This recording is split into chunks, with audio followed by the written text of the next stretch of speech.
विद्यार्थी मित्रांनो, काल आपण गोदामांचे प्रकार या विषयीचा अभ्यास करत होतो. हॅलो, हा बोलू नका मध्ये. गोदामांचे प्रकार अभ्यासत असताना हा गोदामांचा प्रकार काय पार्ट आहे, तर त्यामध्ये आपण पुरवठा किंवा वितरण विषयक कार्य जे आहेत विपणनाचे, तर त्यामध्ये पुरवठा करण्यासाठी गोदामे कितपत काम करतात किंवा कशा प्रकारचं सपोर्टिंगचं काम करतात हे आपण पाहत आहोत. गोदामांशिवाय पुरवठा किंवा वितरण, वस्तूंचं वितरण एका ठिकाणाहून दुसऱ्या ठिकाणी होऊ शकत नाही. फॉर एक्झाम्पल तुम्ही म्हणाल वस्तूंचं वितरण करण्यासाठी काय गोदामे आवश्यक आहेत का सर? समजा एका ठिकाणाहून वस्तू दुसऱ्या ठिकाणी न्यायच्या आहेत, मग गोदामांची काय गरज आहे? तर साधारणपणे एका विक्रेत्याकडून दुसऱ्या विक्रेत्याकडे किंवा विक्रेत्याकडून ग्राहकांकडे वस्तूंचा प्रवास होत असताना बऱ्याचदा मध्यस्थांच्या साखळीमध्ये अगदी उत्पादकापासून ग्राहकापर्यंत वस्तू जशाच्या तशा वितरण मार्गांच्या मार्फत एकाच अटेम्प्ट मध्ये पोहोचू शकत नाही. तर त्यासाठी काय करावं लागतं? त्या वस्तू वारंवार वेळोवेळी आणि ज्या विक्रेत्याच्या ताब्यात त्या वस्तू आहेत त्या ठिकाणी त्या विक्रेत्याला त्या साठवून ठेवाव्या लागतात गोदामांमध्ये. मग त्या मालाची वातावरणापासून सुरक्षा करायची असेल किंवा इतर काही संभाव्य धोके जे आहेत त्या धोक्यांपासून वस्तूंची सुरक्षितता करायची असेल तर निश्चितपणे वस्तू गोदामांमध्ये साठवून ठेवाव्या लागतात आणि त्याला आपण संग्रहण कार्य म्हणतो. तर संग्रहण म्हणजे काय? तर क्लर्क यांनी जे सांगितलं होतं त्यांची जी व्याख्या आहे, माल सुरक्षित ठेवण्याची आणि राखून ठेवण्याची क्रिया म्हणजे संग्रहण किंवा साठवणूक किंवा साठवण. तर ह्या साठवणुकीसाठी किंवा वस्तूंच्या संग्रहणासाठी तुम्हाला गोदामांची आवश्यकता असते. वस्तूच्या वितरणामध्ये किंवा पुरवठ्यामध्ये वस्तूंचा संग्रह करून ठेवणं हा पाठ देखील महत्वाचा ठरतो. जर वस्तूंचा संग्रह असेल तरच त्या वस्तूंचा पुरवठा करता येऊ शकतो. ठीक आहे, तर यासाठी आपण जी गोदामे आहेत त्यांचे प्रकार काय आहेत ते आपण पाहत होतो. आपण थोडक्यात त्याविषयीची माहिती पाहूयात आणि पुढे जाऊयात. साठवण कार्यानुसार आपण गोदामांचे प्रकार पाहिले. सामान्य किंवा बहुउद्देशीय गोदामे की जे सर्व प्रकारच्या वस्तूंसाठी उपयुक्त ठरतात. कुठल्याच एका प्रकारच्या वस्तू या गोदामांमध्ये साठवून ठेवल्या जात नाही. अगदी सर्व प्रकारच्या वस्तू आणि सर्व उपयोगाच्या वस्तू या गोदामांमध्ये साठवून ठेवल्या जातात. नंतर शीतगृहे पाहिली. साधारणपणे नाशवंत माल जो आहे, शेती उत्पादन जे आहे ते साठवून ठेवण्यासाठी शीतगृहांचा वापर प्रामुख्याने केला जातो. त्यानंतर मालकी हक्कानुसार ब पार्ट मध्ये मालकी हक्कानुसार गोदामांचे प्रकार आपण पाहिले. तर त्यामध्ये खासगी गोदामे म्हणजे एखाद्या उद्योजकाने स्वतःच्या भांडवलातून निर्माण केलेलं गोदाम, त्याला खासगी गोदाम असं त्या ठिकाणी म्हटलं जातं. तर त्यामध्ये दोन प्रकार पाहिले, घरगुती गोदामे आणि परवानाधारक गोदामे. घरगुती गोदामे म्हणजे त्या विक्रेत्याने जर कमी प्रमाणात त्याचं उत्पादन असेल तर घरामध्येच वस्तू साठवून ठेवण्याची सोय केलेली असते. स्टोअर म्हणतो आपण त्याला, संग्रहगृह, त्यामध्ये त्या वस्तू साठवून ठेवलेल्या असतात. आणि परवानाधारक गोदामे, जर समजा विक्रेत्याला किंवा उत्पादकाला जास्त प्रमाणात, खासगी उत्पादकाला जास्त प्रमाणात वस्तूंचा साठा किंवा संग्रह करून ठेवायचा असेल तर त्यासाठी मोठं गोदाम बांधायचं असेल तर रीतसर त्याची परवानगी घेऊन मग त्या जी परवाना अथॉरिटी आहे त्याच्याकडून परवानगी घेऊन ती गोदाम त्या ठिकाणी बांधता येतं.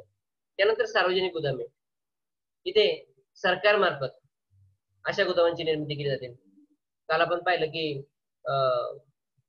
जे वखार महामंडळ आहेत, केंद्र सरकारचं असेल, राज्य सरकारचं असेल, तर या वखार महामंडळामार्फत सार्वजनिक गोदामांची निर्मिती केली असते, जेणेकरून समाजातील कोणत्याही उत्पादकांना, कोणत्याही घटकांना आपल्या वस्तू त्या ठिकाणी साठवून ठेवता येईल अशी व्यवस्था त्या ठिकाणी करता येते. त्यानंतर करदेय किंवा बंदिस्त गोदामे. करदेय म्हणजे काय की ज्या गोदामांमध्ये जो माल साठवून ठेवलेला आहे त्याचा कर देणे बाकी आहे, तर म्हणून त्याला करदेय गोदामे म्हटलंय. आणि अशी गोदामे कुठे असतात? आपण काल म्हटलंय बंदराच्या ठिकाणी, गोदीमध्ये जो माल आयात केला जातो सागरी वाहतुकीच्या मार्गांतून, तो आपल्या देशाच्या सीमारेषेपर्यंत आणला जातो किंवा देशामध्ये आणला जातो बंदराच्या माध्यमातून, तर त्यावर जकात कर भरणं अपेक्षित असतं आणि तो भरलेला नसतो. अशा वेळेला बंदर अधिकारी तो माल ताब्यात घेतात आणि करदेय गोदामांमध्ये किंवा बंदिस्त गोदामांमध्ये तो साठवून ठेवतात, जेणेकरून त्या गोदामातील मालाचा कर आल्यानंतर तो माल खरेदीदाराच्या ताब्यात देता येतो. त्याला करदेय गोदामे म्हणजे कर भरलेला नसतो, देणे बाकी असतो, म्हणून करदेय गोदामे. नंतर सहकारी गोदामे. सहकारी पातळीवर ज्या संस्था निर्माण झालेल्या असतात, मी काल म्हटलं विना सहकार नाही उद्धार, म्हणजे समाजातील काही ग्रुप किंवा समूह, लोकांचा समूह एकत्र येतो आणि विशिष्ट उत्पादनासाठी तो एकत्र येऊन काम करतो आणि मग त्यातून सहकारी उद्योग सुरू होतो. मी सहकारी साखर कारखाना, सहकारी पतसंस्था, ज्या ज्या सहकारी संस्था असतील, सहकाराच्या तत्वावर हे लोक एकत्र येतात आणि आपल्याला हव्या असलेल्या वस्तूंची निर्मिती करतात किंवा खरेदी विक्री करतात. त्याला सहकारी संस्था म्हणायचं आहे. आणि मग अशा सहकारी संस्थांमार्फत जी गुदामे बांधली जातात त्यांना सहकारी गुदामे असं त्या ठिकाणी म्हटलेलं आहे.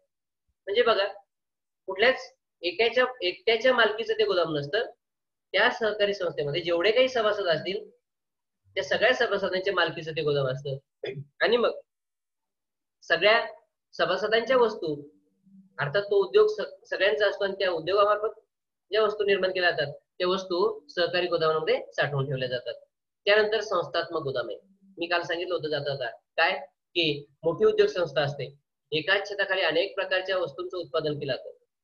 एका वस्तूच्या उत्पादनातून दुसऱ्या प्रकारच्या वस्तूचं उत्पादन, नफा वाढला, व्यवसायाची आर्थिक प्रगती झाली, दिवसेंदिवस त्या व्यवसाय संस्थेचा व्याप वाढला आणि मग अशी व्यवसाय संस्था काय करते, समजा एखाद्या वस्तूचं उत्पादन हाती घेतलं असेल तर दुसऱ्या एखाद्या प्रकारच्या वस्तूचं उत्पादन हाती घेते, उत्पादनांची संख्या वाढते आणि मग अशा संस्थेमार्फत अशी उत्पादनं साठवून ठेवण्यासाठी, जास्त प्रमाणात उत्पादनं साठवून ठेवण्यासाठी संस्थात्मक गुदामांची निर्मिती केली जाते, जेणेकरून त्या गुदामांवर त्या संस्थेचा किंवा त्या फक्त इन्स्टिट्यूटचा, संघटनेचाच अधिकार असतो, दुसऱ्या कुणाचा नसतो.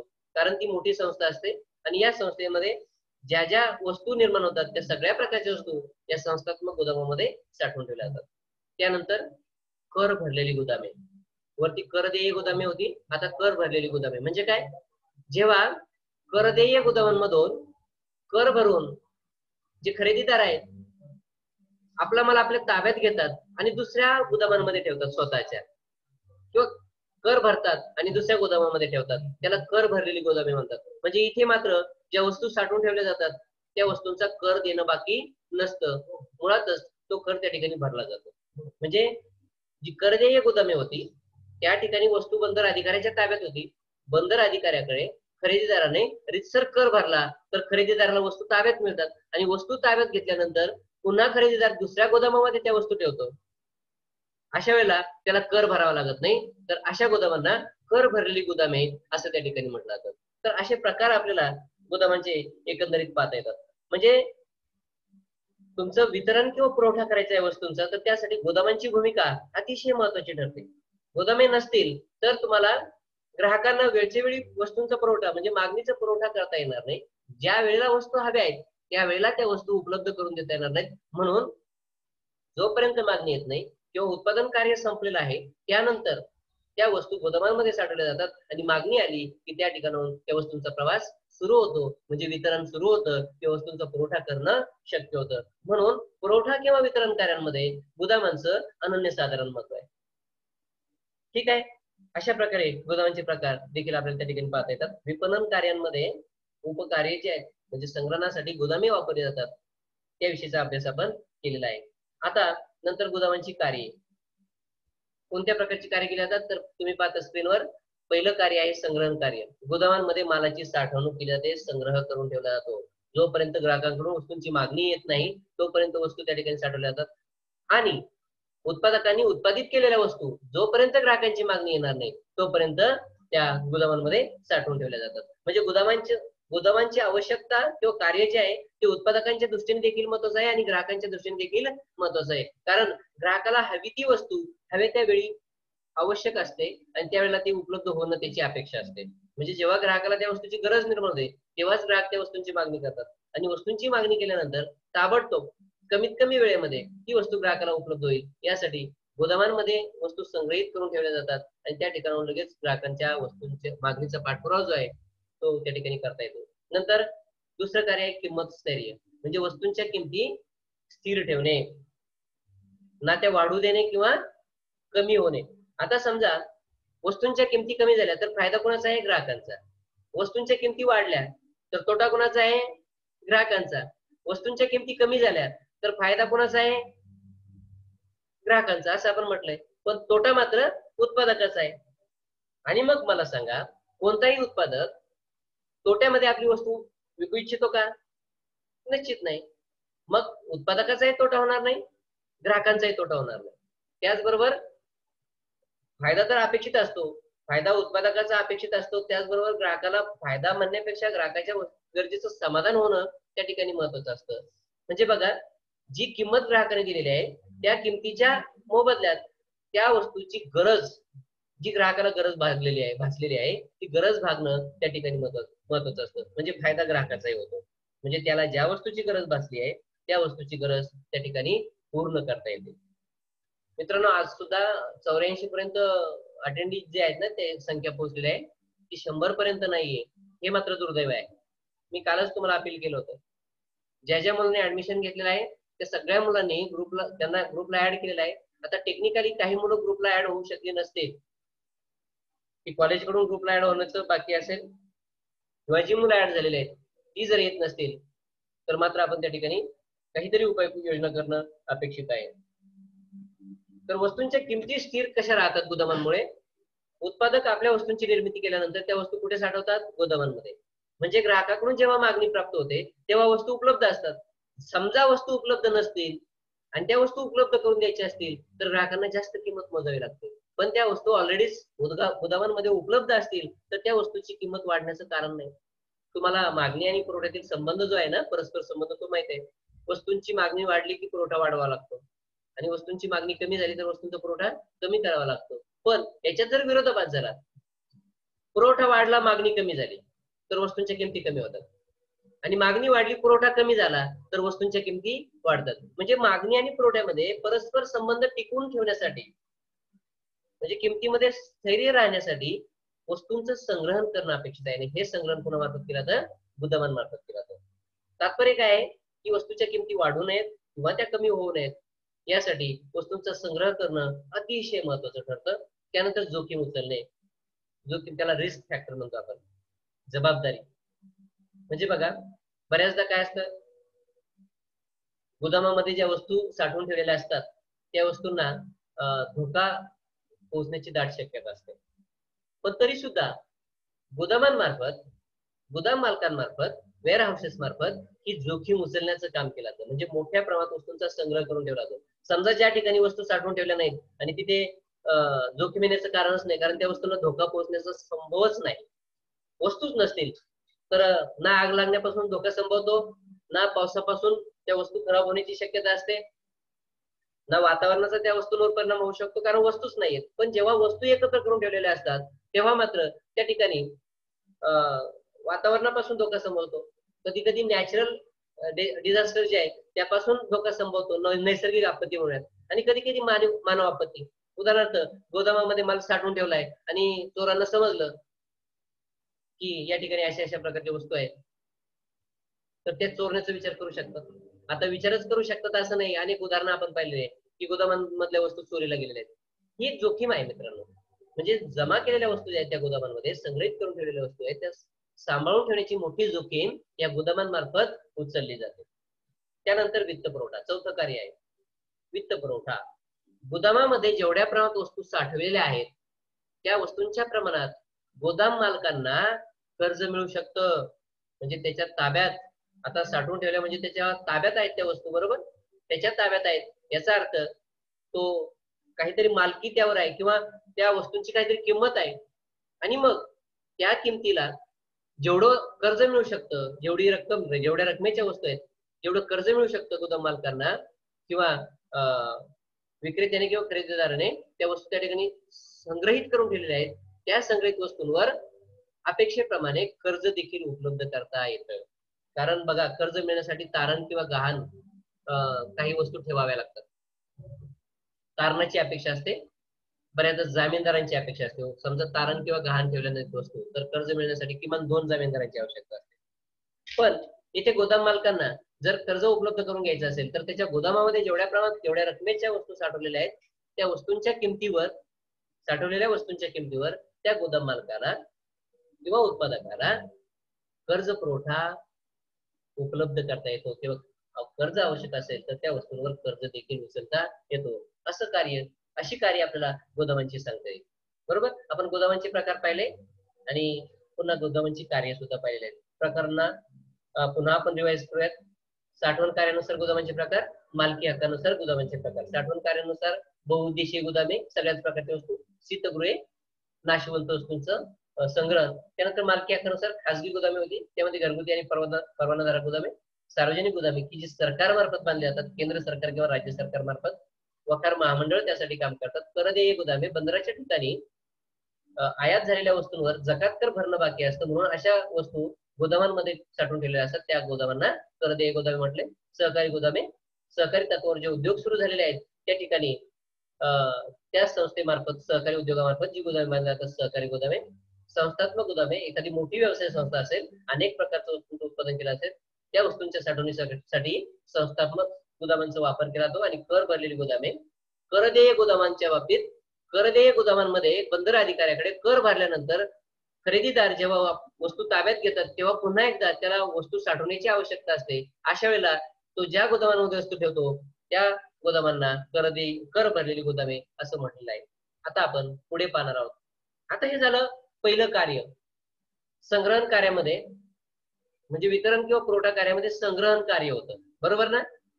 त्यामध्ये दुसरं कार्य कोणतं आहे? वाहतूक कार्य. बघताय तुम्ही स्क्रीनवर. म्हणजे वस्तूंचं वितरण किंवा पुरवठा करण्यासाठी वस्तू संग्रहित करून ठेवण्याची जशी आवश्यकता असते तसंच त्यांचं वितरण करण्यासाठी वाहतूक कार्य सुद्धा महत्वाचं ठरतं. आणि मग अशा प्रकारची वाहतूक कार्य कोणती आहेत किंवा वाहतुकीचे प्रकार कोणते आहेत ते आपण शिकणार आहोत. तर त्यामध्ये पहिला प्रकार आहे, स्क्रीनवर दिसते सगळ्यांना, तर पहिला प्रकार आहे जमिनीवरील वाहतूक. जमिनीवरील वाहतुकीमध्ये साधारणपणे रस्ते वाहतूक आणि रेल्वे वाहतूक या वाहतूक प्रकारांचा समावेश होतो, बरोबर ना. मग रस्ते वाहतुकीमध्ये कशा कशाचा समावेश असतो? मग मालवाहू गाड्या ज्या आहेत, तुम्ही बघा लॉजिस्टिकच्या ज्या गाड्या, लॉंग व्हेकल्स आहेत ना, रोडने जाताना तुम्हाला खूप लांब आकाराच्या गाड्या दिसतात, बरोबर ना. ते कंटेनर्स असतात, त्याला फक्त मशीन जोडलेलं असतं पुढे, बाकी ते कंटेनर्स असतात, खूप लांबीचे, मोठ्या लांबीचे असतात. आणि या मोठ्या कंटेनर मधून रस्ते वाहतुकीच्या माध्यमातून वस्तू एका ठिकाणाहून दुसऱ्या ठिकाणी वाहून नेताना आपल्याला दिसतात, बरोबर. मग रस्ते वाहतुकीमध्ये हमालांच्या माध्यमातून, वाहतूक साधनांच्या माध्यमातून, मग ते ट्रक्स असतील किंवा इतर वाहतुकीची साधनं असतील किंवा मानवी वाहतूक जी म्हणतो आपण, हमाल म्हणूयात आपण, बरोबर. डोक्यावर वस्तू एका ठिकाणाहून दुसऱ्या ठिकाणी वाहून नेण्याचं काम केलं जातं. यासाठी जमीन वाहतूक जी आहे किंवा जमिनीवरील वाहतूक जी आहे त्याचा वापर प्रामुख्याने केला जातो. म्हणजे समजा वस्तू लहान आकाराच्या असतील, एखाद्या माणसामार्फत त्या वाहून नेता येत असतील तर त्या माणसाकडे दिल्या जातात. मोठ्या आकाराच्या वस्तू असतील तर त्यासाठी वाहतूक साधनं त्या ठिकाणी असतात. तुम्ही पाहता की मी जे उदाहरण सांगितलं, लॉंग व्हेकल्स जे आहेत ना, तर त्या लॉंग व्हेकल्स मध्ये अनेक मोठी वाहतूक साधनं, मग ते जेसीबी असेल, तुमच्या कार्स असतील किंवा ट्रॅक्टर्स असतील, तुम्ही एका ठिकाणाहून दुसऱ्या ठिकाणी त्या वाहतूक साधनांच्या मार्फत वाहून नेताना तुम्ही पाहिले. व्यक्तींच्या सहाय्याने त्या वस्तू वाहून नेता येतील का? नाही. पण एक मोबाईल वाहून न्यायचा आहे किंवा एक मोबाईल एका ठिकाणून दुसऱ्या ठिकाणी न्यायचा आहे, त्यासाठी ट्रक लागणार आहे का किंवा ते कंटेनर लागणार आहेत का? निश्चितपणे नाही. तर माणसांच्या सहाय्याने सुद्धा ती वाहतूक केली जाते. मग पूर्वी वाहतुकीच्या साधनांमध्ये जुन्या साधनांचा वापर केला जायचा, बरोबर ना. बैलगाडी असेल किंवा ट्रॅक्टर, आता ट्रॅक्टरचा आजही वापर केला जातो. बघा, शेतमाल वाहून नेण्यासाठी ट्रॅक्टरचा मोठ्या प्रमाणात वापर केला जातो. तुमच्या ज्या बाईक्स आहेत त्या बाईक्सला मागे कॅरेज असतं, कॅरियर म्हणतात त्याला. तुमच्या सायकलला पण कॅरियर असतं. आता तुमच्याकडे सायकल असेल तर सायकलला सुद्धा कॅरियर असतं. त्याचा मुख्य अर्थ काय आहे की त्या सायकल सोबत तुम्ही काहीतरी कॅरी करून नेणं, वाहून नेणं, येते लक्षात. म्हणून ते कॅरियर असतं. तर सगळ्या प्रकारच्या कॅरियरचा अंतिम उद्देश हा वस्तू किंवा व्यक्ती एका ठिकाणाहून दुसऱ्या ठिकाणी वाहून नेणं, म्हणजे वाहतुकीसाठी त्या कॅरियर्सचा वापर प्रामुख्याने आपल्याला केलेला आढळून येतो. हे झालं रस्ते वाहतूक. जर समजा मर्यादित स्वरूपाच्या वस्तू असतील, कमी प्रमाणात वस्तू असतील तर रस्ते वाहतूक त्या ठिकाणी प्रॉपर ठरते. पण बल्की प्रमाणात एकाच वेळी अनेक वस्तूंची वाहतूक एका ठिकाणाहून दुसऱ्या ठिकाणी करायची असेल तर त्यासाठी रेल्वे वाहतुकीचा मोठा वापर केला जातो. बघा, मालवाहू रेल्वे जे आहेत ना, जसं मालवाहू गाड्या असतात तसं मालवाहू रेल्वे सुद्धा आहेत, बरोबर. म्हणजे त्या फक्त विशिष्ट मालाची वाहतूक करण्यासाठी, म्हणजे पेट्रोलची वाहतूक असेल, साखरेची वाहतूक असेल, खतांची वाहतूक असेल, तर मालवाहू रेल्वे जे आहेत त्या रेल्वेचा वापर त्या ठिकाणी केला जातो. आणि त्यातला फरक तुम्ही पाहिला रस्ते वाहतूक आणि रेल्वे वाहतुकीतला. रस्ते वाहतुकीमार्फत कमी प्रमाणात वस्तू वाहून नेल्या जाऊ शकतात, पण रेल्वे वाहतुकीमार्फत मात्र एकाच वेळी अनेक नग बघा, ते तुम्ही रेल्वेचे जे डबे पाहता, बरोबर ना, ज्याच्या घरासमोर रेल्वे रुळ आहे, ट्रॅक आहे, ते दररोज पाहतात. पण काही मुलांनी अधून मधून पाहिले असतील रेल्वे, तर त्याचे जे डबे आहेत रेल्वेचे ते मोठ्या लांबीचे असतात. म्हणजे तुमच्या रस्ते वाहतुकीमध्ये एक कंटेनर ज्या साईजचा असतो, म्हणजे लॉंग व्हेकल, त्या कंटेनरच्या आकाराचा एक डबा असतो. असे कितीतरी डबे त्या रेल्वेमध्ये असतात. म्हणजे एका वेळेला बल्की प्रमाणात, मुबलक प्रमाणात, प्रचंड प्रमाणात वस्तूंची वाहतूक एका ठिकाणाहून दुसऱ्या ठिकाणी केली जाते. आणि रस्ते वाहतुकीला जिथे मर्यादा येतात तिथे रेल्वे वाहतुकीचा उपयोग होतो किंवा रेल्वे वाहतूक उपयुक्त ठरते. तुम्ही म्हणाल देशामध्ये रस्त्यांचं जाळं आहे, अगदी देशाच्या कानाकोपऱ्यापर्यंत रस्ते जाऊन पोहोचलेले आहेत. पण तुम्ही पाहता की जिथे निसर्गानेच काही बॅरियर्स निर्माण केले आहेत, उदाहरणार्थ तुम्ही पाहिलं असेल बद्रीनाथ, केदारनाथ किंवा हिमालय असेल, मेघालय असेल, उंच डोंगराची ठिकाणं जे आहेत त्या ठिकाणी रस्ते वाहतूक करणं मुश्किल होतं.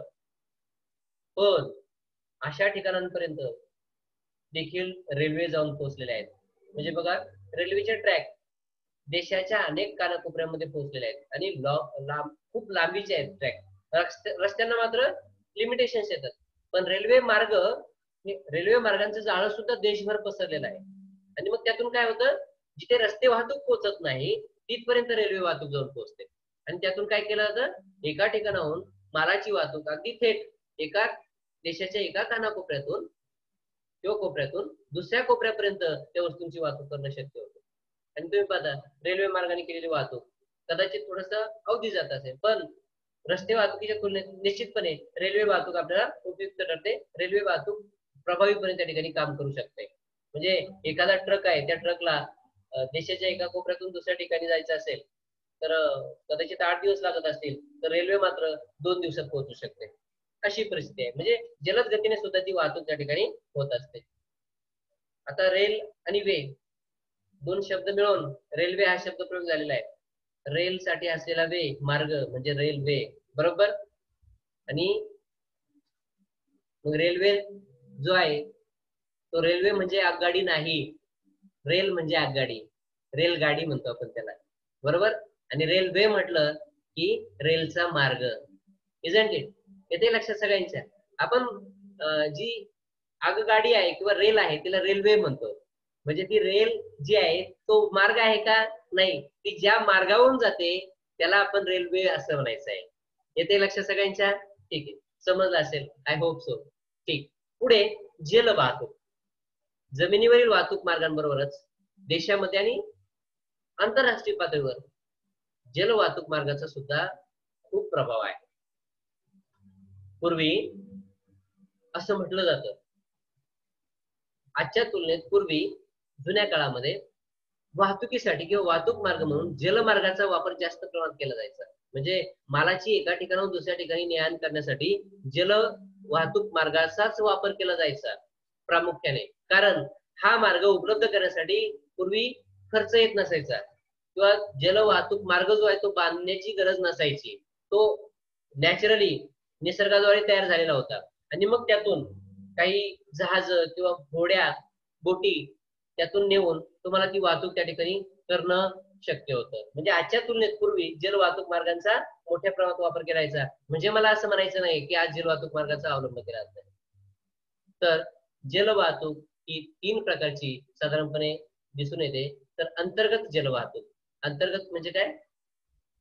देशातल्या देशात असलेली जल वाहतूक, म्हणजे दुसऱ्या देशात प्रवेश करत नाही. समजा आपल्या देशामध्ये जे नदी पात्र आहेत, जे कॅनॉल्स आहेत, बरोबर, जे तलाव आहेत, त्यातून वाहतूक केली जाते, त्याला अंतर्गत जल वाहतूक म्हणायचे. तुम्ही पुढे त्याचे मार्ग पाहू शकता. नदीद्वारे जल वाहतूक म्हणजे बघा, आता ज्या नद्या आहेत देशामध्ये त्या देशाच्या एका ठिकाणाहून उगम पावतात आणि एका देशातून दुसऱ्या देशामध्ये, दुसऱ्या देशातून कदाचित तिसऱ्या देशामध्ये तेव्हा वाहत असतात.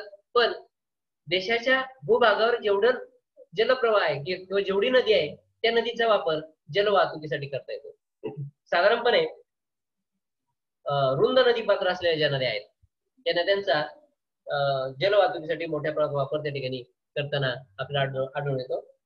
आणि रुंद, मी काय म्हटलं तर रुंद जलपात्रामध्ये पाणी ही सातत्याने राहू शकतं आणि ते संथ राहतं. म्हणजे पाण्याच्या प्रवाहाचा धोका त्या ठिकाणी निर्माण होत नाही आणि त्यामुळे रुंद नदीपात्र असलेल्या ज्या नद्या आहेत त्या जलवाहतुकीसाठी अतिशय उपयुक्त ठरतात. त्यानंतर कॅनॉलद्वारे जलवाहतूक. कॅनॉल म्हणजे पाट, बरोबर. तर हे कॅनॉल जे आहेत ते निर्माण केलेले आहेत. नदी ही नॅचरली निर्माण झालेली आहे आणि कॅनॉल्स हे निर्माण केलेले आहेत. म्हणजे काय, समजा नदी पात्रावर धरण बांधून पाणी अडवलेलं आहे, आता ते पाणी इच्छित ठिकाणी आपल्याला वाहून न्यायचं आहे, तर ते कॅनॉलद्वारे वाहून नेता येतं, ते नदीद्वारे वाहून नेता येत नाही. म्हणजे ज्या ठिकाणापर्यंत पाणी वाहून न्यायचं आहे त्यासाठी खोदकाम करून कॅनॉल्सची निर्मिती केली जाते आणि त्यातून ते पाणी इच्छित स्थळी पाठवलं जातं. याचा अर्थ काय की कॅनॉल्सचे निर्माण केले असतात, मात्र कॅनॉल मध्ये पाणी असतं, नदीमध्ये जसं पाणी असतं तसं कॅनॉल मध्ये पाणी असतं आणि मग ते शाश्वत पाणी असल्याने त्या ठिकाणी त्या कॅनॉलच्या एका टोकापासून दुसऱ्या टोकापर्यंत जेवढा भूप्रदेश आहे त्या भूप्रदेशापर्यंत जलवाहतुकीच्या माध्यमातून उत्पादकांना, व्यापाऱ्यांना किंवा विक्रेत्यांना वस्तूंची ने-आण त्या ठिकाणी करता येऊ शकते, वाहतूक त्या ठिकाणी करता येते. नंतर आंतरराष्ट्रीय जलवाहतूक. मी म्हटलंय आंतरराष्ट्रीय जलवाहतुकीसाठी समुद्राचा किंवा सागराचा वापर प्रामुख्याने केलेला आहे. तुम्हाला माहितच आहे काय की जगामध्ये भूप्रदेशाच्या तुलनेत पाणी जास्त आहे, पाण्याने जास्त भूप्रदेश आपला व्यापलेला आहे. म्हणजे पाणी जे आहे ते भूप्रदेशावरच आहे, मला असं म्हणायचं नाही, पण ओपन असलेला भूप्रदेश पाण्याखाली नसलेला तो कमी प्रमाणात आहे, पाणी मात्र जास्त प्रमाणात आहे. आणि त्यामुळे काय झालंय, एका देशातून दुसऱ्या देशामध्ये जाण्यासाठी रस्ते वाहतूक किंवा रेल्वे वाहतूक त्या ठिकाणी उपलब्ध होत नाही. अशा वेळेला वाहतूक मार्गासाठी पाण्याचा वापर केला जातो किंवा सागरातून जलवाहतुकीला ते एका देशातल्या वस्तू दुसऱ्या देशापर्यंत पोहोचवल्या जातात. आंतरराष्ट्रीय जलवाहतूक. बघा, तुम्ही जगाचा नकाशा जो आहे तुमच्या पुस्तकात पाहिला असेल, तुमच्या शाळेमध्ये भिंतीवर अडकवलेला असेल, तर भूप्रदेशाच्या आजूबाजूला सगळीकडे पाणी आहे किंवा समुद्र आहे. म्हणजे भारताच्या 3 बाजूंना सागर आहे, हिंद महासागर असेल, अरबी समुद्र असेल. तर त्या सागराच्या माध्यमातून जगातील दुसऱ्या कोपऱ्यामध्ये असलेले जे देश आहेत त्या देशांपर्यंत सागरी वाहतूक किंवा जल वाहतूक त्या ठिकाणी केली जाते. नंतर किनारा वाहतूक. किनारा वाहतूक म्हणजे काय, फक्त सागराचा किनारा असेल किंवा नदीचा किनारा असेल, बरोबर. ज्या देशाला, उदाहरणार्थ भारताचा जो सागरी किनारा आहे तो प्रचंड आहे आणि मग समजा भूप्रदेशातून वाहतूक करणं शक्य होत नसेल तर ती वाहतूक कुठून केली जाते, किनाऱ्यामार्फत. म्हणजे मद्रासच्या वस्तू मुंबईला पोहोचवायच्या असतील किंवा मुंबईच्या वस्तू मद्रासला पोहोचवायच्या असतील तर त्या वस्तू जमिनीवरील किंवा रेल्वे वाहतूक मार्गाऐवजी कुठून त्या मुंबईपर्यंत पोहोचल्या जातील, सागरी वाहतूक मार्गाने. याला किनारा वाहतूक त्या ठिकाणी म्हणायचे. म्हणजे वळसा घालून बोटींच्या साह्याने तो माल मुंबई पासून तर मद्रास पर्यंत, कलकत्ता या ठिकाणापर्यंत तो पोहोचवला जातो. आणि नद्या ज्या असतात, नद्यांना देखील किनारा वाहतूक उपलब्ध आहे. म्हणजे नदीमार्फत जो माल वाहून नेला आहे तो किनाऱ्यावर त्या ठिकाणी उपलब्ध करून देता येतो. सागराचा किनारा वाहतुकीसाठी प्रामुख्याने प्रयत्न केला जातो. म्हणजे ज्या देशांना सागरी किनारा लाभलेला आहे, हा सागरी किनारा, गाणं ऐकलं असेल तुम्ही, बरोबर ना. ज्या ज्या देशांना सागरी किनारा लाभलेला आहे नॅचरली, त्या देशांना रस्ते वाहतूक किंवा रेल्वे वाहतुकीच्या तुलनेत सागरी वाहतूक करता येते. मग तुम्ही म्हणाल भारत आणि मुंबई आणि मद्रास यांच्यातील फिजिकल डिस्टन्स हे रस्ते वाहतुकीचं कमी आहे, मग मद्रास पासून मुंबईपर्यंत जल वाहतुकीच्या मार्गाने का वस्तू पाठवल्या जातील, तर रस्ते आणि रेल्वे वाहतुकीच्या तुलनेत जल वाहतूक मार्ग हा स्वस्त असतो. रस्ते वाहतुकीसाठी किंवा रेल्वे वाहतुकीसाठी जास्त खर्च येतो, पण सागरातून किनाऱ्यामार्फत जी वाहतूक केली जाते तिथे मात्र कमी प्रमाणात खर्च येतो, खूप कमी खर्च येतो. आणि म्हणून किनाऱ्यावरची वाहतूक किंवा जल वाहतूक ही अफोर्डेबल असते, खर्च कमी असतो आणि त्यामुळे त्या ठिकाणी मुबलक प्रमाणात वस्तूंची वाहतूक त्या ठिकाणी करता येते. समजा जल वाहतूक मार्ग किंवा जल वाहतुकीचे मार्ग, अंतर्गत जल वाहतूक असेल, आंतरराष्ट्रीय जल वाहतूक असेल आणि किनाऱ्यावरील जल वाहतूक असेल. त्यानंतर तिसरा मार्ग आहे हवाई वाहतूक, स्पेस मधून. म्हणजे आता आपण जमिनीवरून पण प्रवास केला, मग तो बसने केला, ट्रकने केला, रेल्वेने पण केला. आता बोटीत पण बसून आलो सागरामध्ये, बरोबर की नाही. आता आपल्याला कुठून प्रवास करायचा आहे? स्पेस मधून, विमानातून. तर तुम्ही पाहता की जी आंतरराष्ट्रीय स्वरूपाची मालवाहतूक करणारी विमान आहेत, SEZ नावाचे प्रकल्प आहेत, स्पेशल इकॉनॉमिक झोन, तिथे शेतमालाची वाहतूक करणारी विमानं असतात. आणि मग या विमानांमार्फत तुम्हाला हवाई वाहतूक करता येते. आता तिथे दोन प्रकार आहेत, अंतर्गत हवाई वाहतूक आणि आंतरराष्ट्रीय हवाई वाहतूक. देशातल्या देशात म्हणजे मुंबई पासून मद्रास पर्यंत वाहतूक केली, ती झाली अंतर्गत वाहतूक. पण भारतातून अमेरिकेपर्यंत विमानाच्या सहाय्याने माल वाहतूक केली. तुम्ही पाहता ना, वस्तूंची आयात निर्यात करण्यासाठी किंवा आपल्याला निर्यात करायची भारताला वस्तूंची, तर अशा वेळेला विमानाचा वापर केला त्यासाठी. तर आंतरराष्ट्रीय हवाई वाहतूक आपण त्याला म्हणतो. म्हणजे हवाई वाहतुकीमध्ये अंतर्गत हवाई वाहतूक ही पण सुविधा उपलब्ध आहे, आणि आंतरराष्ट्रीय म्हणजे अनेक देशांमध्ये तुम्हाला हवाई वाहतुकीच्या माध्यमातून मालाची ने-आण त्या ठिकाणी करता येते. समजली हवाई वाहतूक. आपण आता विमानातून उतरायचंय. आता आपण पुढे यायचंय इतर मार्गांकडे. ठीक आहे. तर त्या इतर मार्गांमध्ये पाईपलाईन बघा, पाईपलाईन, पाणी, पाण्याची वाहतूक, केरोसिन, गॅस, किंवा तुम्हाला विद्युत प्रवाह एका ठिकाणून दुसऱ्या ठिकाणी न्यायचे, तर तो जमिनीच्या अंतर्गत पद्धतीने पाईपलाईनच्या माध्यमातून एका ठिकाणाहून दुसऱ्या ठिकाणी करतायत.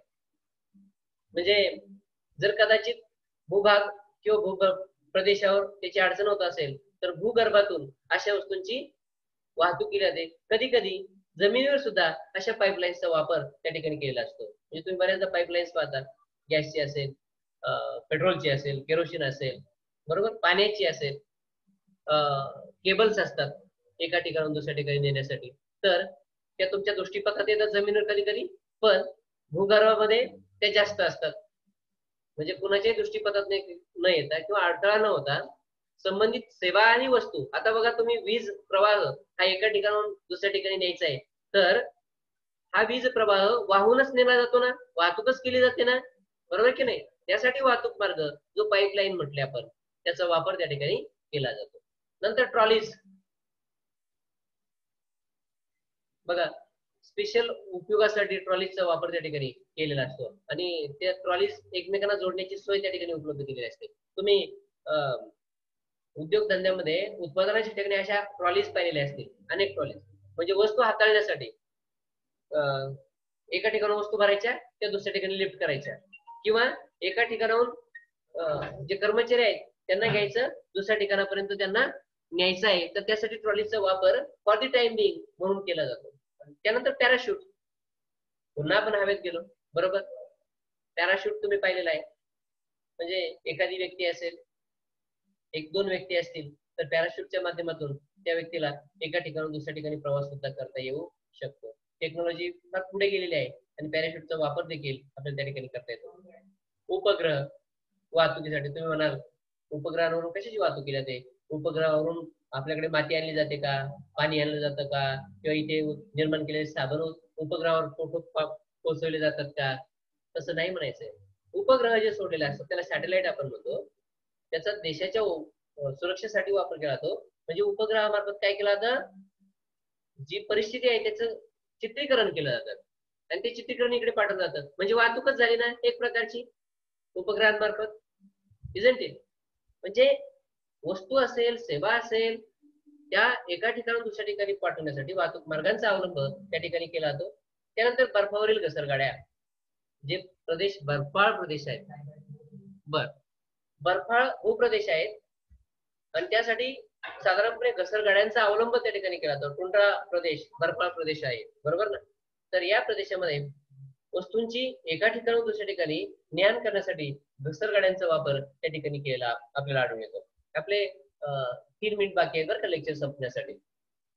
तर या गाड्या सुद्धा त्या ठिकाणी म्हणजे कमी खर्चामध्ये उपलब्ध करता येऊ शकतात. तुम्ही पाहिलं असेल की या प्रदेशामध्ये काही प्राण्यांचा वापर त्या घसरगाड्या ज्या आहेत त्या ओढण्यासाठी केला जातो. तुम्ही पूर्वी अभ्यासला असेल, जे कुत्रे आहेत, कुत्र्यांचा वापर सुद्धा त्या ठिकाणी त्या घसरगाड्या ओढण्यासाठी केला जातो.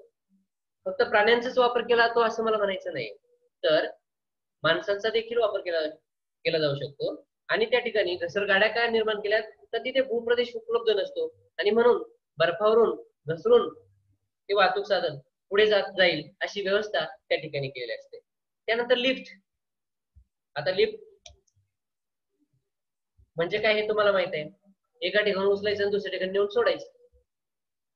तर लिफ्ट हे मोठ्या इमारती किंवा मोठी घरं आहेत, श्रीमंतांची घरं आहेत किंवा हॉटेल्स आहेत, मॉल्स आहेत, अशा ठिकाणी लिफ्टचा वापर केला जातो.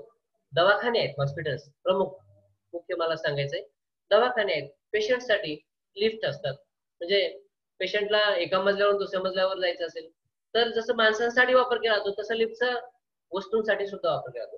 लिफ्ट असतात बघा, जिथे उत्पादनाचं कार्य चालू असतं तिथे सुद्धा अशा लिफ्ट बसवलेल्या असतात आणि या लिफ्टद्वारे एका ठिकाणाहून म्हणजे खालच्या मजल्यावरून दुसऱ्या मजल्यापर्यंत, तिसऱ्या मजल्यापर्यंत त्या वस्तू आपल्याला पोहोचवता येतात.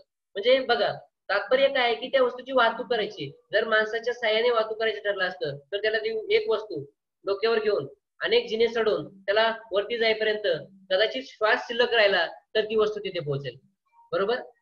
पण लिफ्ट जर असेल तर निश्चितपणे एकाच वेळी अनेक वस्तू त्या ठिकाणापर्यंत विनासायास पोहोचू शकतात आणि त्यामुळे काम सोपं होतं. उत्पादन संस्थेमध्ये अशा अनेक वस्तू वरतून खाली किंवा खालून वरती जर पोहोचायचे असतील तर लिफ्टचा प्रामुख्याने वापर त्या ठिकाणी केला जातो. तर अशा प्रकारे वाहतुकीचे प्रकार जे आहेत ते प्रकार आपण अभ्यासलेले आहेत. याचा अर्थ तुम्ही समजून गेला असाल की आपण तिसऱ्या लेक्चरला विपणनाची कार्य जी आहेत ना ती कंटिन्यू केलेली आहेत. आणि ती का कंटिन्यू केली आहे, तर पहिल्या लेक्चर मध्ये आपण पूर्ण विपणन कार्य जी होती ती पाहिलेली आहे. मी पुन्हा एकदा थोडक्यात रिपीट करतो. तर अ, ब आणि क अशी 3 प्रमुख कार्य होती. पणन किंवा विनिमय विषयक कार्य, त्यामध्ये खरेदी विक्री अशा स्वरूपाची कार्य होती. वितरण किंवा पुरवठा विषयक कार्य की ज्यामध्ये आपण सारांशाने अभ्यास केला आहे.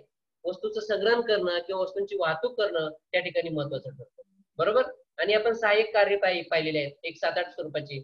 सैनिकरण असेल, प्रतवारी असेल, जाहिरात असेल, विमा असेल, ही सगळी कार्य पाहिले. आज खऱ्या अर्थाने आपले विपणन विषयक कार्य जे आहेत ना ती पूर्ण झालेली आहेत. ठीक आहे, लक्षात येते सगळ्यांच्या. बघा, तर सगळी कार्ये अगदी सर्व समावेशक अशी सगळी कार्ये आपण आज अभ्यासलेली आहे. म्हणजे 3 तासांमध्ये विपणनाची कार्ये जी आहेत ती कार्ये संपूर्णपणे आपण अभ्यासलेले आहेत. मला वाटतंय आता कोणाला काही शंका नसतील. आता हे लेक्चर्स जे आहेत ते